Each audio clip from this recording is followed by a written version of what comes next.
Hello and welcome to the dungeon. I'm your host Rob. In today's video we're going to be continuing my series on the Broken Lands campaign. So this is going to be a review of basically levels like 6 to 12-ish. And as I mentioned in the last video, so just a quick recap I guess. Basically the game began, the players had been imprisoned by slavers and were on a slave galley. But the galley ends up like hitting rocks and begins taking water as the players are making their big dramatic escape. They manage to reach the deck just as the ship is breaking apart, and they see the captain of the slave galley and most of the crew on a rowboat striking out towards this island. The players and all the NPCs they freed try to like swim as best they can. The players all make it, although a couple of them nearly drowned. Half the NPCs do drown, but the other half managed to reach the shore, and they end up having a couple of side misadventures on the island here, but essentially they end up fighting the captain and the crew, defeat them, and take the rowboat and strike out for civilization again. They managed to reach the city of Tardenmac, which is like this big merchant trade city. They meet a couple of the NPCs, including Hassin, who I've mentioned before, and this kind of becomes like their unofficial base of operations. Not really like Whitespire was, because Whitespire was like designed as a player's like base, right? But this just sort of becomes it by accident more than anything else. Anyways, at this stage the players decide they want to start doing kind of more like sandbox type stuff. Like they all want to start pursuing some of the background stuff from their like stories and whatnot, right? So one of the first things that happens is the monk, Philandros, decides that he wants to return back to the Red Monastery because he's heard some like troubling news going on in those realms, right? So the players don't really know entirely the scope of it, but of course we know that basically those lands are in a state of civil war, right? Ever since the houses of Yen and Yao, Zhao Ling and her husband had married to try to like end the civil war. But elements within both groups didn't really want the war to end, so her husband and son get murdered, she loses her hand, and that's what sets up some of the events there, and they've basically been at war ever since again. I covered some of that especially in the episode 0. Anyways, so he decides to return to the Red Monastery and brings the rest of the party with him, right? They end up meeting the monks there, and the monks tell them that actually one of the other monasteries has nothing to do with the war, but it was overrun by all these cultists that worship this demon frog god called Slathoga. And so they want the players to try to go to this other monastery and like rid it of the evil cultists, as well as bring back some of the sacred relics that they fear may have been defiled by the cultists. And then they can be like repurified and cleansed, right? So the players agree to do this. So they strike out for the Cloister of the Frog God, which is actually kind of like mini dungeon from inside a big giant dungeon by a company called Frog God Games. The dungeon itself is called Rapanathok, which is kind of legendary from back in the day. It was like this huge mega dungeon that was, you know, insanely difficult to ever finish. Anyways, this is like, I found a 5th edition version of it, or parts of it, I guess, online. And so this part was attacked, and so I just decided this would be a cool little mini dungeon. It's level appropriate, and you know, players are coming from one monastery. This is like a different monastery. Why not? So I seeded a few of the things I wanted, like the relics for the players to reclaim. I also put in some like magical like hand wraps for the monk to give him like a kind of reward for him as well. And the players, of course, managed to do the job. They cleansed the temple of all this evil wickedness, and managed to bring the relics back to the Red Monastery. However, when they return, they find out the Red Monastery is actually under siege, which isn't supposed to happen. The monastery is supposed to be neutral. Like I said before, it's kind of like Switzerland, right? But the monastery is literally under siege by this army. So Philandros tells them there's actually a secret way in and out. It's like an emergency exit in case the monks ever have to flee. However, apparently nobody was listening to him, because Seven decides that he's just going to walk right through the army and just go in the front gate. The army, however, decides that he's not going to do that, and there are thousands of them, and there's only one Seven. So that does not go well for Seven. In fact, he nearly gets killed because he starts getting very belligerent with them, and I kind of had to warn him out of character. I'm like, hey, like if you keep going like this, you're dead. Like there's not going to be any rolls or anything like that. Like it's an entire freaking army. You're just dead. And you're like level 6. Like it's not going to happen. If you like level 19 and you want to drop a meteor swarm on the army, that'd be a different story. But you're level 6. So anyways, he gets just like thrown in their stockade because they don't really know what to do with him, and they're just like, well, whatever. We'll deal with him later. But then Eldon the Rogue decides that he is going to go save him. Now, usually this would be a terrible idea for like a one-man rescue mission. But Troy could not seem to roll less than like a 15 the entire night. Not just on his stealth rolls. I mean, like the entire night. Like everything. Just like, 15. 19. Natural 20. It's like, oh my goodness. So Eldon the Rogue obviously is already very sneaky and stealthy, as you would expect. And of course he has expertise on stealth. And then he's absolutely boss rolling it all night. So in the middle of the night, Eldon decides to slip into the camp and try to free Seven. And even though, like, a lot of the camp are asleep, of course, right? So it's not as difficult as it would have been in, like, broad daylight, obviously. But there's still guards everywhere. And, he's having to make stealth rolls all the time. And he's just like, 18 plus my bonuses, so, like 30 or whatever, is it 25, whatever, 26, whatever it ends up being. And he's just, like, roll after roll after roll. Just slips through the night like like a shadow in the dark, I guess. And ends up freeing Seven. And Seven's not nowhere near as stealthy, but he does have guidance, and he just keeps casting on himself constantly to try to help him with the stealth rolls. And he was proficient on stealth, he just didn't have a great dexterity. But, between that and guidance and, Eldon just like a ninja, just scouting the way out, he managed to save him. And the two of them managed to escape the camp. Eldon did have to shank a couple guys by the way in order to free Seven originally, but, he was able to do so. At this point, they decide, maybe we will use that secret entrance that Phil already told us about. So they decide to do that. They bypass the army entirely and go in through the secret tunnels. They emerge to find the tunnels being guarded, and they're all arrested. However, they manage to explain, like, hey, actually, we got sent here by the leaders of the monastery to recover these relics, the sacred relics that we have that need to be cleansed and purified. And the guards are like, finally convinced that, okay, maybe we'll actually ask our superiors, who of course confirm the entire thing, and the players are immediately freed. There does end up being a giant fight because the invading army ends up like breaking through the gates at one point with the ram, and so there's a bunch of like giant fighting in the hallways and stuff. The players end up having this dramatic fight in the main like library at one point, and the leader of the enemy army is the actual guy who threw Seven in the stockade. So that's kind of cool. And I kind of like this guy. I gave him, he was just like this fighter wearing plate mail, right? But I decided I wanted him to have some magical abilities, but not necessarily be magical. So I gave him this like suit of plate mail, but it's got all these magical runes inscribed on it, right? And the runes are all like lit up and glowing with magical energy. But basically, the runes each were like different spells, and he could like touch that rune with his blood, which would then cause that spell to activate. But the spell could only ever be cast once, and then once he cast it, the runes would like kind of like burn out, so you could still see them, but they'd be all like black and charred, right? And this basically was just a way for me to have a fight with a cool guy that could cast some low level spells. He did have counter spells, so he couldn't just be like held person and then immediately killed or anything.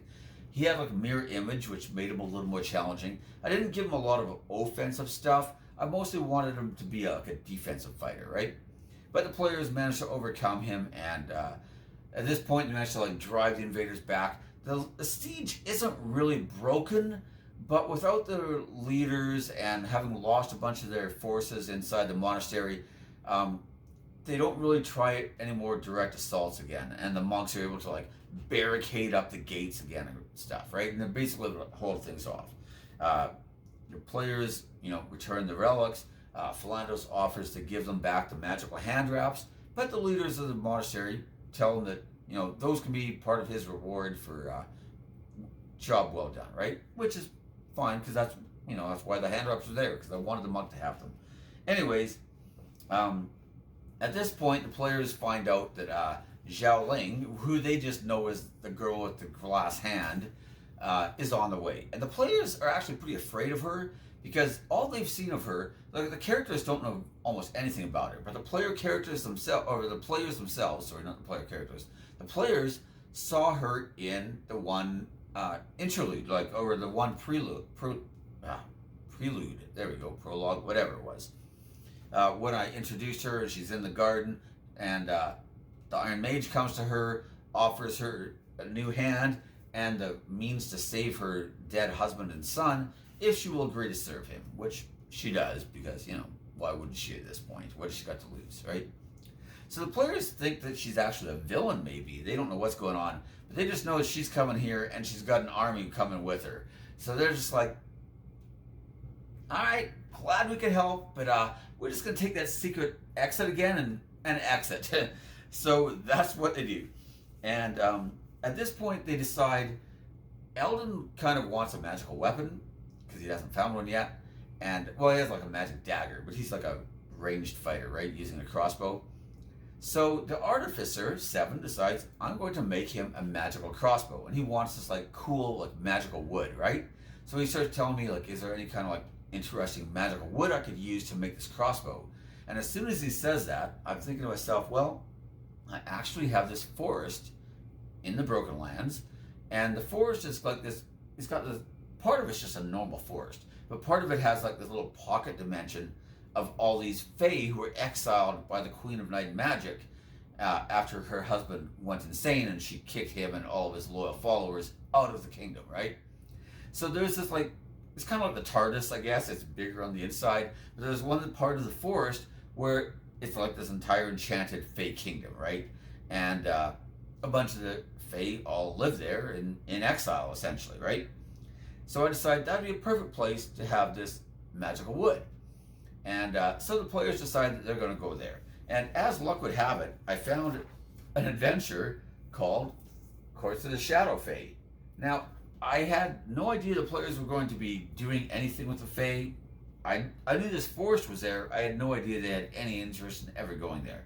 I also had no idea that this even existed until I started trying to find something that would be cool to do with the Fae. I'd been considering like some like Vampire the Masquerade stuff, like Midnight Circus and some of that stuff. And then I saw this and I was like, wow, that sounds like it might be potentially good. So I decided to check it out. And there were a lot of parts I really, really liked. There's some stuff I wasn't as fond of. It was definitely, I mean, this thing is basically like its own campaign, right?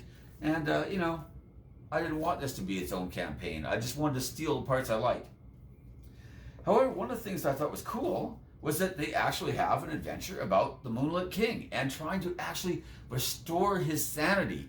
And because the Moonlit King and all his followers were the people who were exiled, it's like, man, I can't believe my good luck. Now, I should point out that this is by Cobalt Press, who are the same ones who made the Tome of Beasts, where the Moonlit King is in. So it's really just them making an adventure about their NPCs from their own product, right? But I happen to like a lot of their products, so, you know, this was all working out quite nicely for me, it turns out. Anyways, the players go to this forest, and they end up encountering the Fae. And of course, the Fae say, hey, you know what? We have lots of that iron bark. It actually comes from this giant treant here who's, you know, just living in the backyard. And he would be more than happy to give it to you if you help us to save the Moonlit King. And he's actually like in exile in this like tower at this point because he's, you know, kind of psycho, and he's kind of like Two-Face, right? Half the time he's okay, half the time he's just, you know, just not good. So the players agree, and it turns out that the Moonlit King, his psyche has basically been like broken and fragmented, and that's why he's insane. But it's also been stored in like these 3 different magical containers, right? And some of them were with different NPCs, but I sort of changed things around to fit my story. Oh, darn it! I forgot to mention the evil paladins. So I've mentioned these guys in a different video, But anyways, on the way to the forest, as I was just rolling up random encounters, one of them ends up being a bunch of evil paladins. So I decided that I had this one city called Eisenberg, which is run by this group of evil paladins. So I decided these evil paladins were all going to be Paladins of Eisenberg. And the Paladins in Eisenberg worship this god called Shattrath the Destroyer. And Shattrath is obviously a big fan of flaying people. And the Paladins are pretty, like, devout and horrible. They are just murderous. Like, imagine an Inquisition, but on steroids, right? Like, they just, put non-believers to the torch and just murder entire villages and towns who refuse to convert and flay people. Like, they were just awful. So anyways, the players find this burnt out village, and a bunch of the villagers are all dead and they've been flayed, right? So the players are like, oh, this is terrible. I wonder who did this. Well, later on, they encounter another village. And but this one's more recent. There's still like fires even. So they decide to investigate. And sure enough, on the far side of the village, they find these evil paladins flaying the last surviving villagers. And they decide to step in and save the villagers. So they end up fighting these evil paladins and murder them all. But this is already, especially in Disa, the paladin of the party, this is already set the stage for, like, okay, we are going to finish this thing, and then we're dealing with those guys. So I kind of liked that they were already invested in trying to kill these guys off. And so actually one of the fragments of the Moonlit King's psyche was supposed to be with this other group, but frankly I didn't find them that interesting. So I decided that that other group got murdered by Paladins from Eisenberg, who just took back the psyche thing because it was just this cool swirling energy gem. They didn't know what it was for, but they were like, whatever, we'll bring it back and sacrifice it to the god, So I was like, yeah, I'll just do that. And then they can fight the evil paladins and fulfill part of this quest at the same time. So anyways, they meet the Fae, like I said. They find out about the Moonlit King. They start investigating. They find out that the reason he's mad is because there's this demon lord who's like the demon lord of cockroaches. And he's not a very powerful demon lord. He's like a CR 12 or 13 or something, which is fine. That's perfectly in line with the players, right? But he's the one who's done this, and he's like conspired behind all this stuff. And he's actually a member of like the Fae court, and they kind of know he's a demon, but the Fae are pretty chaotic in general. Some of them are good, some are neutral, some are evil, so he kind of sticks to the more evil parts, right? But anyways, the players end up finding this out, so they end up killing the demon lord of cockroaches and recover part of the Moonlit King's psyche. They find another part is actually with one of the other Fae lords, a guy named the Bear King. And the Bear King's not evil. He doesn't really wish any harm on the Moonlit King at all. But the Moonlit King is more powerful than him. And he's worried that if the Moonlit King is restored, the Moonlit King is just going to like basically subsidize, or not subsidize, basically just like take his entire kingdom and just be like, yeah, you work for me now. And he kind of likes his autonomy. And so he doesn't want the Moonlit King to like suffer, but he really doesn't want the Moonlit King to just take everything that he has either, right? But the players manage to just role play it like champs, and through just a series of Troy level rolls, except this time it's the Paladin, it's Trish rolling it up.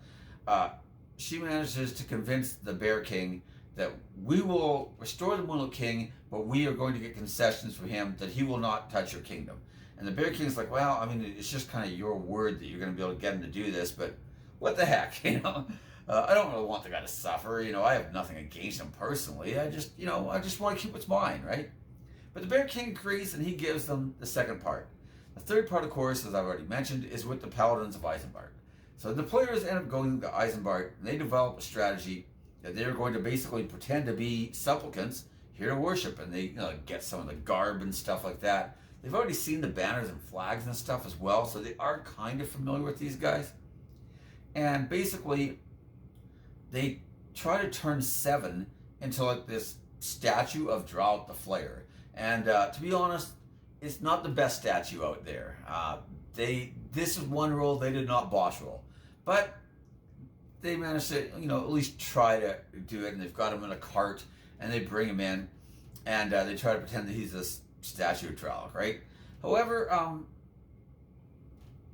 the lack of craftsmanship is an issue, but also they kind of felt like they could probably bribe these guys, right? But as much as you might hate the Paladins of Eisenberg, one thing they are not is materialistic. These guys are completely devoted to the cause, and to them, material wealth is absolutely meaningless unless it's, to build like bigger and better statues to draw out the player. So they decide they're going to melt down this statue and melt down a bunch of the gold and other things they've stolen from some of these villages and build a better statue. Of course, this statue is 7, the Artificer. So the players are like, yeah, that's going to be an issue. However, the main palace where the leader of Eisenberg lives is also known as the Palace of like 10,000 Hooks or something, because they boast that they could hook and hang like 10,000 people to torture them, right, all at once. So the players just start channeling their inner Rambos, and they just start murdering everybody in the entire place. However, there is so much background noise from people constantly screaming in agony and pain, being tortured all over the Citadel, that the players are pretty much just able to kill everybody and not even alert the place until near the end, right? So they're just like killing people on their way. They manage to get to the end and fight the leader and all of his guards. And it's kind of like an evil version of the Knights of the Round Table in a way. But all these guys are paladins, right? And so they just start like smiting the players, and they're just like bringing the wrath of evil gods down on the players' heads. And it's funny because the players are just like all these guys start smiting them, and they're like, wait, all these guys can smite? And it's like, yeah, they're all paladins. And I mean, most of them are fairly low level, because at this point the players themselves are only like 8th or 9th level, right? And there are a lot more of these guys than there are the players. But the leader's like 10th or 12th level, right? 10th or 11th, somewhere around there. And most of his inner circle, even though they're not as powerful as him, they're mostly like 5th, 6th level paladins, right? So there's a lot of smiting going on. And the fight is like really, really touch and go for a while. But in the end, the players manage to persevere. They come out on top. They manage to retrieve the vial. And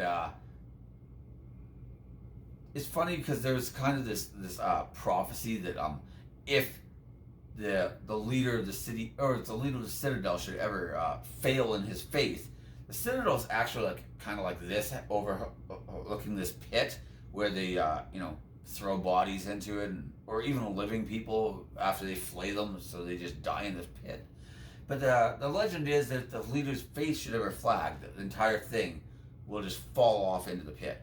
So I decided that as the players are leaving, that would be what happened, because I just thought it'd be cool. And I just imagine the players all like slow walking out the front door, and behind them the whole thing, which is kind of shaped like an arm, just starts like crumbling and falling into the pit. And I thought it would be kind of neat. So yeah, that's kind of what happens. So the players return back to the Fae.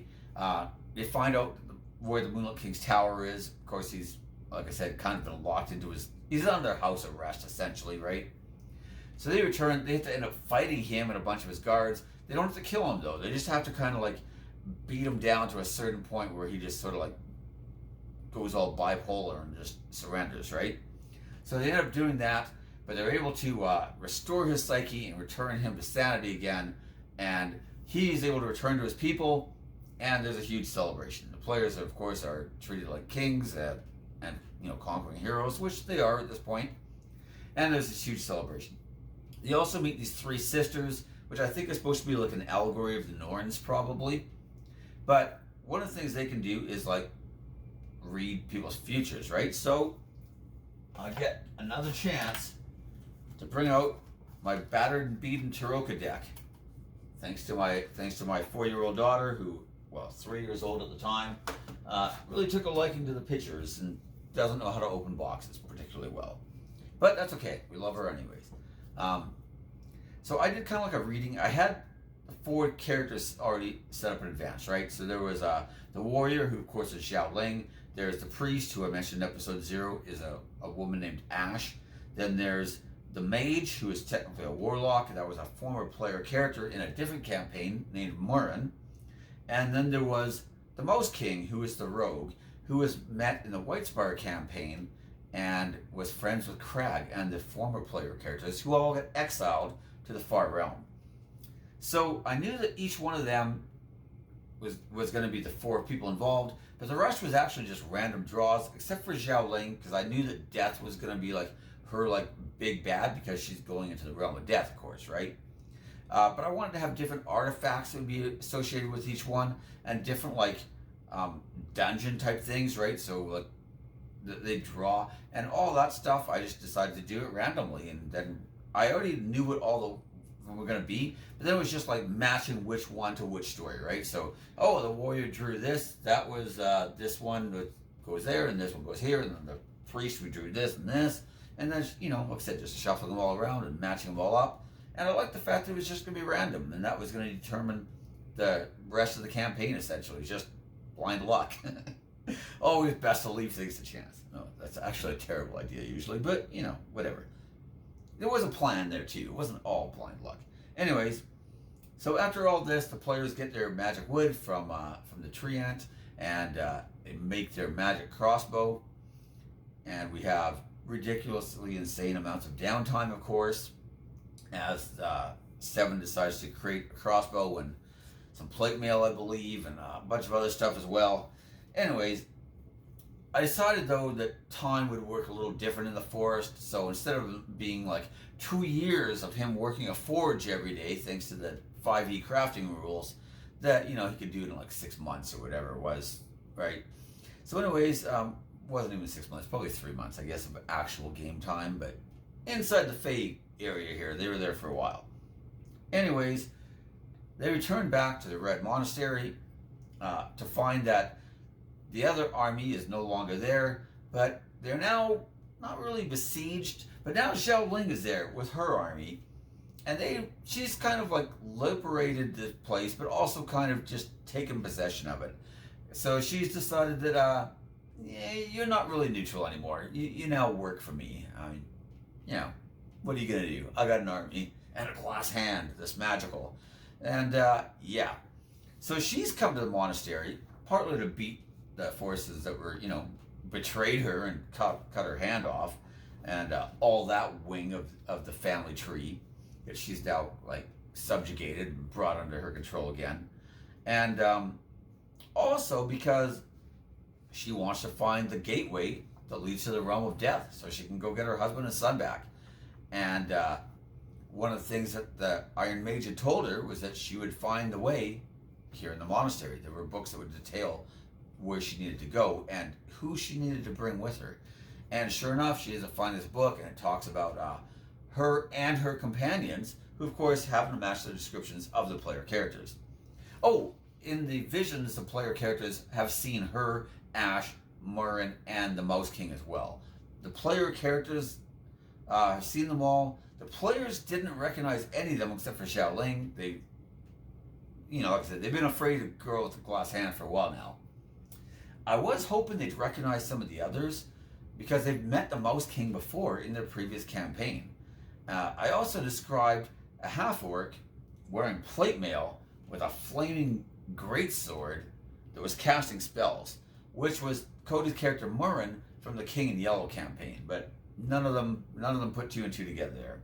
Eventually, though, the player playing Philandros, Brendan, does realize that they are in the same game world as Whitespire. Until now, the players have all been assuming there's a completely different game world, but actually they've just been on a different continent in the same game world. But he figures out that the girl who went into the shop with the mouse in the one prelude is Zardat. And then from there, he's able to deduce that the shopkeeper was his simulacrum of his bard from that campaign. So good work on Brendan. A little shout out there for actually doing some detective work and figuring some of this stuff out. But they were clueless on the rest. But that's fine. I was a little worried they might figure things out too soon, so I was probably too subtle. And, you know, when you're the dungeon master and you already know how it all fits together, it seems really obvious to you. But to everybody else, not so much. And so when you're being like deliberately obtuse and kind of like dropping little hints and clues, but you're afraid to drop too much, sometimes you just don't drop enough. And that was probably my fault here. Anyways, they return to the Red Monastery, like I said. They meet Xiaoling. They realize that they need to go together. And so they decide to set out to the Halls of the Dead. However, on the way, they need to make a quick stop by Tardenmac. And so once again, the players end up meeting Hassine, who I've mentioned before. And this is the time that Hassine just packs his bags and leaves town, because he's just had enough. Like I said before, the players show up with Xiaoling. They've got Krogel with his elephant. They've got Xiaoling's personal honor guard. They've got the honor guards like retainers and servants, which is like 200-ish people. They've got banners and flags, and they've got this army camped outside the city. You know, they've got like this trumpeter, like, you know, blowing horn and stuff as they like march through the city. And she's got like some sort of like crier who's like constantly just yelling at everybody like, move aside, you know. And so, you know, it just draws this huge, massive crowd. And instead of clearing people out of the way, it just draws more people. And this is the point that Hassine, like I mentioned before, ends up rending his garments and deciding that his poor menagerie cannot possibly compete with whatever the player characters are doing here. So he decides to pack up and leave town. Krogel decides to leave his elephant in town as well. He doesn't want to bring it with him to the Halls of the Dead, which is probably a good idea. His like elephant handler, I think his name was Mufa. I think his name is Mufa or Musa. Might have been Musa. Anyways, Musa ends up just living like a king. Like I said, like Krogel pays more money for Musa to run the elephant than he paid for the elephant to begin with. But Musa ends up being like a super loyal NPC where every time Krogel shows up, I figure like Musa is just like in like all these gambling dens and stuff, just this high roller, you know, got all these like hot chicks all over him because he's got all this money and he's just gambling like crazy. Although he was proficient in gambling, so he does quite well for himself. He doesn't just like lose it all instantly, right? But you know, he's just got all this money and all these women, and then Krogel shows up and he's just like, oh, gotta go, boss is here. He just like drops everything, doesn't even care, you know. I'm back, boss. How can I help you? You know. And so I like Musa too. He was a fun NPC, and like I said, just living the life apparently. Anyways, so the players basically make the final arrangements and leave for the Halls of the Dead, and that's going to be the next video. But I do want to just quickly introduce. So I decided I kind of wanted to combine the journey to the Halls of the Dead with like some stuff from like Greek and also like Norse myth and some other stuff, right? And also, as I mentioned before, the Broken Lands continent is the location of the final battle between the gods and the primordials, who were like my version of like the Greek Titans, essentially, right? The things that came before the gods. And one of the primordials, I actually took this name from Hubris, from it's a campaign setting for Dungeon Crawl Classics that I was going to use for a Dungeon Crawl Classics campaign, but nobody wanted to play except for me and Mike. Shame on you all. Anyways, but I still took some of their good ideas because they had some good ideas. So anyways, one of them is this now dead primordial called Shattrath the Destroyer. And Shattrath is just this giant turtle, not like as big as the turtle from from Stephen King, you know, who carries the entire world on his shoulders.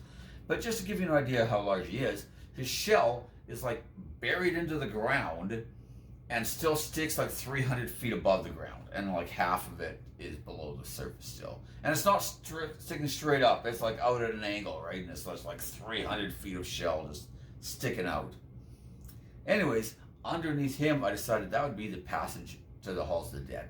So the players get there, and they start going down, and of course, the journey is always 9 days long. No matter how fast or how slow you travel, it always takes 9 days to go there. And I decided there wouldn't really be a lot of random encounters. We had a couple early on. They were just like undead, because I didn't think anything else would want to live in the shell of a dead god. So they fight a few undead, but nothing super challenging. But then like once they kind of reach the midway point between like the physical realm and the death realm, there's like the tunnel of 9 days of travel. And that's like its own plane almost, where it's like this, you know, they're no longer in either one of the realms, and there's no encounters there at all. And so oh crap! I forgot the Temple of the Sword. I can't believe I did that. Well, that's fine. We'll still remember the tunnel thing. Anyways, next video, Temple of the Sword, and then the journey to the realms of the dead. Darn it, got things out of order again. Oh well, that's it for this video though, for this part of the campaign.